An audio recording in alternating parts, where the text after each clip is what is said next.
मैं India crime news 24 से विकास कुमार गौड़। आइए मिलते हैं श्री आनंद पटेल दयालु जी से। ये जागरूकता अभियान चला रहे हैं, पूछते हैं कैसा जागरूकता अभियान है। देखिए, यह एक ऐसा जागरूकता अभियान है। आइए हम जनता से सीधे रूबरू आपको कराते हैं। जो जनता है, जो परेशान होती है, आज चुनाव आता है, नेता रोड पर आते हैं, मिलते हैं, जुलते हैं, फिर जनता वोट देती है, फिर पछताती है, कहती है कि नेता काम नहीं करते। हर आदमी चट्टी चौराहों पर यह कहता है कि नेता काम नहीं करते। कहता है कि नहीं कहता भैया? कहता है ना? क्या कहता है भाई? आप भी कहते होंगे। नहीं, हम तो भाई नहीं कहते हैं। ये बात सभी लोग कहते हैं, लेकिन मैं नहीं कहता हूँ। नहीं, ये अलग बात है। लेकिन ये देखिए, ये एक ऐसा जागरूकता अभियान है जहाँ बात ये है कि जो लोग ये कहते हैं कि नेता काम नहीं करता, सवाल उनके लिए है।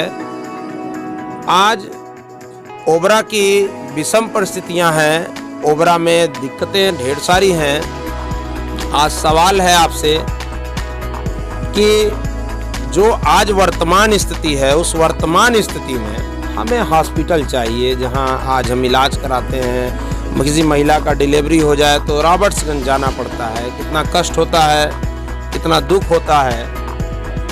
आज हम लोग इस विषय की गंभीरता को समझते हैं। तो एक सवाल आपसे है कि आपने नेता को कभी वोट दिया कि नहीं दिया? दिए हैं भाई, वोट दिए हैं, वोट दिए। नहीं, वोट दिए हैं ना, नेता को वोट दिया कि नहीं दिया? सवाल ये है, नेता को वोट दिया कि नहीं दिया? वोट तो आप देते ही हैं। आज अगर कुछ व्यवस्थाएं खराब हैं तो उसके पीछे केवल एक कारण है कि लोगों ने नेता को वोट नहीं दिया। नेता को वोट दिया कि नहीं दिया? आपने दिया राजनीतिक दल को, आपने दिया जाति को, आपने कभी नहीं दिया किसी व्यक्ति को समाज के निर्माण के लिए। या तो दारू पर दिया, या तो पैसा लेकर दिया, या किसी के अभाव में प्रभाव में दिया। आपको देना था वोट, सवाल पूछना चाहिए था अपने नेता से। क्या आपने कभी सवाल पूछा अपने नेता से कि भाई आप बताओ? मैं सवाल नहीं पूछा। सवाल नहीं पूछा। ये आम आदमी की समस्या है, जो भाई साहब की समस्या है, हर व्यक्ति की समस्या है। वो सवाल नहीं पूछता। ये हर आम आदमी की समस्या है, वो अपने नेता से सवाल नहीं पूछता। जैसे हम लोग ये अभियान इसलिए चला रहे हैं मित्र कि आप सवाल पूछें अपने नेता से। देखिए, पहला सवाल ये है कि कोरोना काल के विपरीत समय में नेताजी आप कहाँ थे जब जनता को सबसे ज्यादा जरूरत आपकी थी? सेवा करने का सबसे बड़ी बारी कोरोना काल था। सही सवाल है या गलत सवाल है? एकदम बिल्कुल सही सवाल है। कोरोना काल में भैया को मैं, इनकी पूरी टीम, अपना दल की पूरी आनंद पटेल दयालु प्रदेश उपाध्यक्ष, इनका बहुत बड़ा योगदान रहा। गरीबों के बीच में इन्होंने बहुत बढ़ चढ़ कर हिस्सा लिया। राशन वितरण की, मास्क वितरण किया, तमाम तरीके की व्यवस्थाएं उपलब्ध कराने के लिए इन्होंने आगे रहा। मैं इनसे बहुत प्रसन्न हूँ। इनको मैं दिल की गहराइयों से, हृदय की गहराइयों से मैं बहुत बहुत धन्यवाद मैं देता हूँ। भैया जय हिंद, जय भारत। आपके जैसा नेता हर संभव तत्पर रहें। धन्यवाद। सवाल ये है कि भलुआ टोला, दिल्ली, न्यू कॉलोनी, श्री राम नगर, गजराज नगर में एक भी लाइटें नहीं लगाई गई थी जब से विस्तारित क्षेत्र हुआ था। भाई साहब आ जाइए, आइए भी आइए।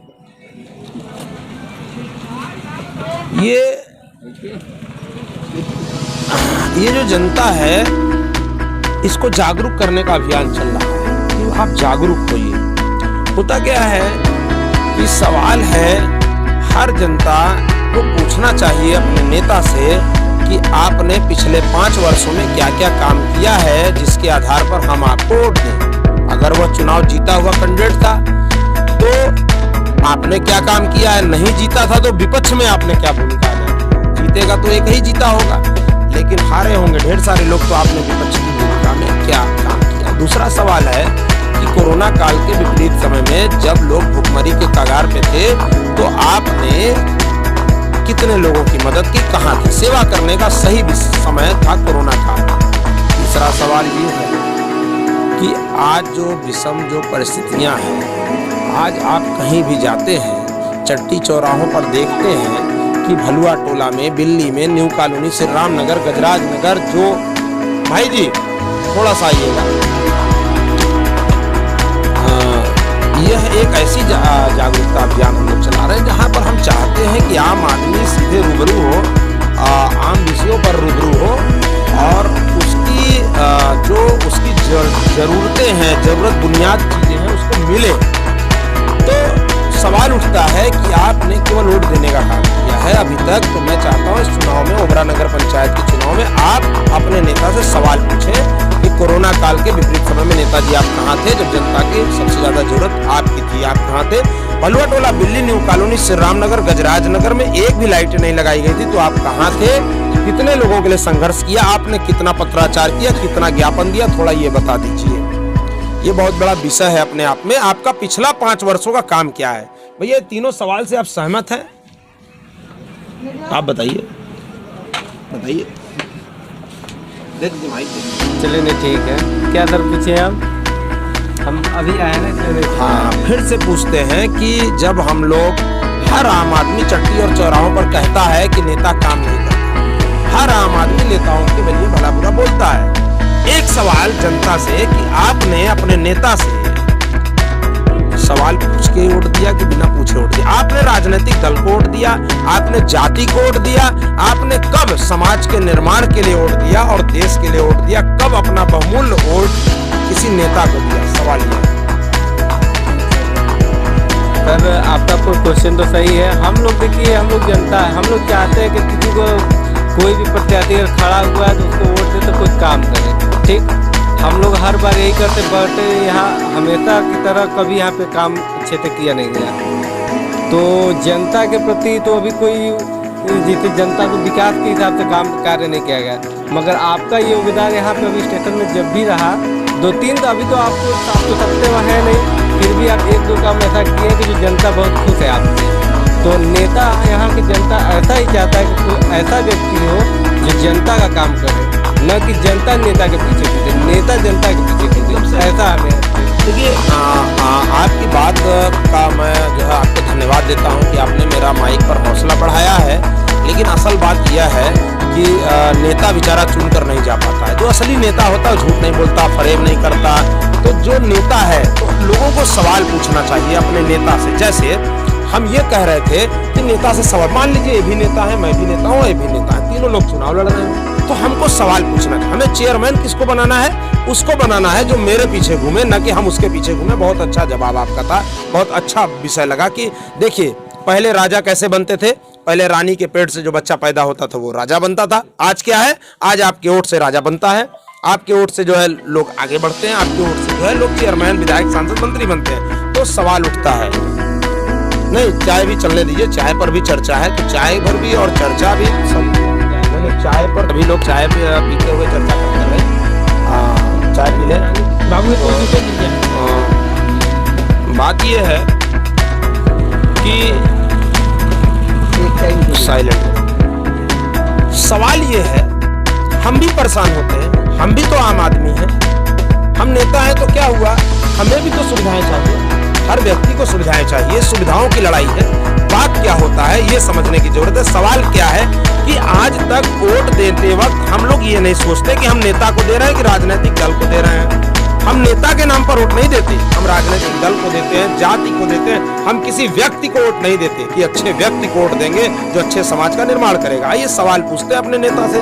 कोई भी नेता आता है मेरे दरवाजे पर, मुझे सवाल पूछना चाहिए, नेताजी आप यह बताइए कि आपने पिछले 5 वर्षों में क्या क्या काम किया है जिसके आधार पर हम आपको वोट दें। सही सवाल या गलत सवाल? नेताजी बताएं तो। क्या भैया आपने काम किया है बताइए। ये सही सवाल है कि यहाँ पे जो भी आते हैं कुछ काम हम नहीं करते हैं सर। और उसका दोषी कौन है? उसका दोषी कौन है? अगर वो नेता चुनकर जाता है, उसका दोषी वार्ड का मेंबर है। सबका विचार अपना रखने का है। देखिए, सबसे पहली बात तो वार्ड का मेंबर हो, चेयरमैन बने, विधायक बने, सांसद बने, उसको हम बनाते हैं ना। सबसे पहले दोषी तो हम हो गए ना। जैसे तेल पेरने वाली जो मशीन है उसका ध्यान दिया जाए। अगर तेल पेरने वाली जो मशीन है, अगर उसमें जब हम जो है गिट्टी, पत्थरा, कंकड़ डाल देंगे, कंकड़ डाल देंगे तो क्या होगा? नहीं, अरे तेल पेरने वाली मशीन में हम सरसों की जगह कंकड़ पत्थर बालू डाल देंगे और गिट्टी डाल देंगे तो मशीन बैठ जाएगी मेरे भाई। राजनीति भी उसी तरह से बैठ रही है। जागरूक हो जाइए, उसमें सरसों डालेंगे तब तेल निकलेगा। अच्छे नेता को वोट दीजिए। वो अच्छा नेता कौन है, क्या है, वो आप उससे सवाल पूछिए, उत्तर आपको मिलने लगेगा। दूसरा सवाल है, कोरोना काल के विपरीत समय में नेताजी थे कहां जब सेवा करने की असल बारी थी? चलिए भैया, सही सवाल है। कोरोना काल में सेवा करना चाहिए ना नेताजी को। तीसरा सवाल है, भलुआ टोला, बिल्ली, न्यू कॉलोनी, श्री राम नगर, गजराज नगर में एक भी लाइटें नहीं लगाई जा रही थी। नेताजी थे कहां संघर्ष किए? और दूसरी बात है सर, क्या कहते हैं, जब भी इलेक्शन आता है, खासकर जब इलेक्शन एकदम चरम सीमा पे आता है, तो बहुत सारे नेता आते हैं, बहुत दावे करते हैं, और कुछ क्षण जब इलेक्शन होने के बाद जैसे ही बीतता है समय, घड़ी बीत जाती है, कोई नजर नहीं आता। हम अगर कॉल भी करेंगे और किसी के नेता के पास जाएंगे तो कोई सुनवाई नहीं, कोई आना जाना। हम तो यहाँ तक देखे, जब तक अपनी मेरी उम्र हो गई मानिए 25-26 साल, आज तक ऐसा कोई नेता नहीं देखे जीतने के बाद दोबारा नजर आए मोहल्ले या अपने शहर में। उनके घर पे भी जाएंगे, उनके अगर आवाज़ पे नजर नहीं आते हैं सर। ऐसा मैं अभी तक, जब तक मैं ये कहना चाहता, जब से हम अभी तक बड़े हुए 26 साल की उम्र हो गया, अभी तक तो ऐसा कोई नेता नहीं हुआ जो आके पूछे कि बेटा तुमको क्या जो तुम्हारे मोहल्ले में कुछ चीज़ हो सकता है, ऐसा कोई नेता नहीं है। अभी सर्वप्रथम पहल आप ही कर रहे हैं कि जो हर चीज़ के बारे में जागरूक कर रहे हैं कि लोग ये जानो, ये करो, वो करो, बता रहे हैं, इससे हम लोग को जानकारी मिले। देखिए, मेरा जो मकसद है ना, मेरा मकसद है जनता जीते, जनता हारे नहीं। चुनाव के बाद जनता हार जाती है, चुनाव के बाद जनता नेता को खोजती है, नेता दिखाई नहीं देता। यह बहुत बड़ी पीड़ा है। इसीलिए मैं चाहता हूं कि जनता चुनाव से पहले जनता अपने नेता से सवाल पूछे कि भैया आप बताओ ना, काम क्या किए हो, किस आधार पर वोट दे। लोग वोट मांग रहे हैं, उनसे सवाल पूछिए ना। बिना पूछे वो नेता है ही नहीं। राजनीति में देखिए, ये धंधा है, धंधा करना बुरा नहीं है। 2 रुपए कमाना, 2 रुपए लगाना, 2 रुपया 50 पैसा बनाना गलत नहीं है, लेकिन राजनीति कोई धंधा नहीं है जिसमें पैसा लगाइए और पैसा कमाइए। इसको बंद कराने की जिम्मेदारी लेना पड़ेगा आम जनता को। क्यों लेना पड़ेगा? क्योंकि आप भुक्तभोगी हैं। आपको कल जो जरूरत है इस हावड़ा के हॉस्पिटल की, आप सवाल पूछिए। आप जब अभी जो काम किए वो बताइए ना हमें, क्या काम किए थोड़ा बता दीजिए। कोई कार्य नहीं हो रहा है, हम जो भी आ रहे हैं अभी तक क्या हुआ कुछ नहीं। दिल्ली में कोई भी जाके नहीं, तो नगर में कुछ आया तो थोड़ा बहुत लाइटें वगैरह लग गई, नहीं तो भी नहीं था, अंधकार में पूरा जीवन था यहाँ का। मेरे श्री आनंद पटेल दयालु जी लगवाए, इन्हीं के माध्यम से लगाने था। ये तो पूरा दिल्ली स्टेशन पूरा अंधकार में था डूबा हुआ, यहाँ कोई व्यवस्था नहीं, न रोड न नाली। अभी जो भी काम हुआ है ये 2 वर्ष में ही हुआ है, 2-3 वर्षों में जो काम हुआ नहीं तो कोई काम नहीं था। कल जो दिल्ली तिराहे के निकट जो लगा हुआ है वो भी श्री आनंद पटेल दयालु भैया जी के माध्यम से ही गड़वाया गया है। दावा करने वाले सब बहुत नेता आ रहे हैं, मगर कार्य करने वाला नेता नहीं आ रहा। जनता समझ नहीं पा रही किसको वोट दे। जनता को भी जागरूक होना जरूरी था, अच्छे नेता ही जनता को जागरूक करेंगे। देखिए, जब हम लोग सवाल पूछते हैं लोगों को समझाने के लिए कि जब आप अपने नेता को वोट देते हैं तो जब उससे सवाल ही नहीं पूछ रहे हैं तो आपको कहने का अधिकार भी नहीं है कि नेता काम नहीं करते हैं। काम करने वाला नेता, हमारे जैसे लोग गली चौराहे चट्टी में जागरूकता अभियान इसलिए फैला रहे हैं कि आम आदमी जागरूक हो। हम लोग दिल्ली रेलवे स्टेशन पर बैठे हुए हैं, चाहे दिल्ली रेलवे स्टेशन पर चापाकल लगाने का काम, गड़वाने का काम हमने गड़वाया 2020 में। दिल्ली रेलवे स्टेशन की झोपड़पट्टी उखाड़ी गई थी, वहां पर हमने बचाया है। आप उनसे पूछ लीजिए, वहां भाभी है, पूछिए कौन बचाया। दूसरा, यहाँ पर लाइटें लगाई गई हमारे सहयोग से, उसमें मैंने संघर्ष किया। इतना आसान नहीं था। अधिशासी अधिकारी से अपनी बात मनवाने के लिए 200 बार ज्ञापन दिया गया। 2.5 करोड़ रुपए के टेंडर को ओबरा में कैंसिल करा के विस्तारित क्षेत्रों में लाया गया। संघर्ष लगातार किया जा रहा है, किसके लिए? आम आदमी के लिए। किसको समझना होगा? आम आदमी को। किसी नेता ने यह नहीं बताया कि मैं जीतने के बाद अपने नेतृत्व में क्या करूंगा। जैसे मैं आपको भी 1 करोड़ रुपए दे दूंगा, 200 कर्मचारी दे दूंगा, तो आप भी 1 करोड़ रुपए खर्च करा देंगे हर महीने, नहीं करा पाएंगे? करा देंगे, क्यों नहीं करता है? लेकिन हम लोग ये कह रहे हैं कि अलग क्या करेंगे, तो अपने नेतृत्व के दम पर हम लोगों ने कहा है कि नगर पंचायत का चेयरमैन बनने के बाद ओबरा को निःशुल्क हॉस्पिटल देंगे, जहां उनका इलाज होगा निःशुल्क, जहां 10+2 CBSE बोर्ड का स्कूल होगा, जहां पर लोगों के लिए एक बड़ा काम होगा, एक ऐतिहासिक काम हम लोग करने जा रहे हैं। मैं चाहता हूं कि जो आप लोग यहाँ के लोग हैं, बताइए ये लाइटें जो लगाई गई, चाहे ये चापाकल गड़ा है, किसके सौजन्य से गड़ा है, क्योंकि आप लोग बताइए, मैं तो ये हमेशा बताता हूँ।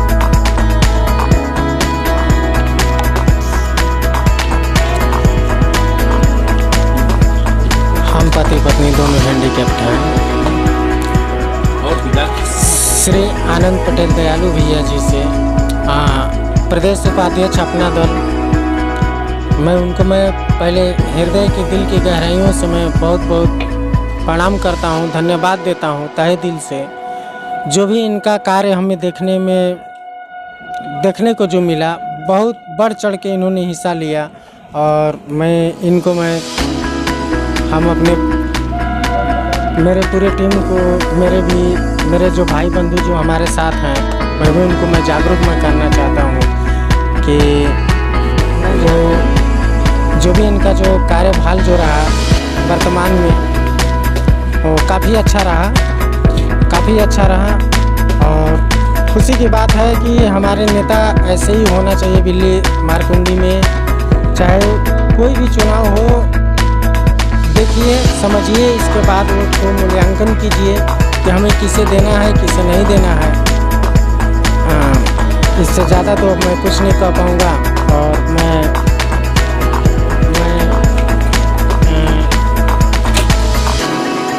24 न्यूज़ को मैं बहुत बहुत धन्यवाद मैं देता हूँ। भैया जी को प्रणाम।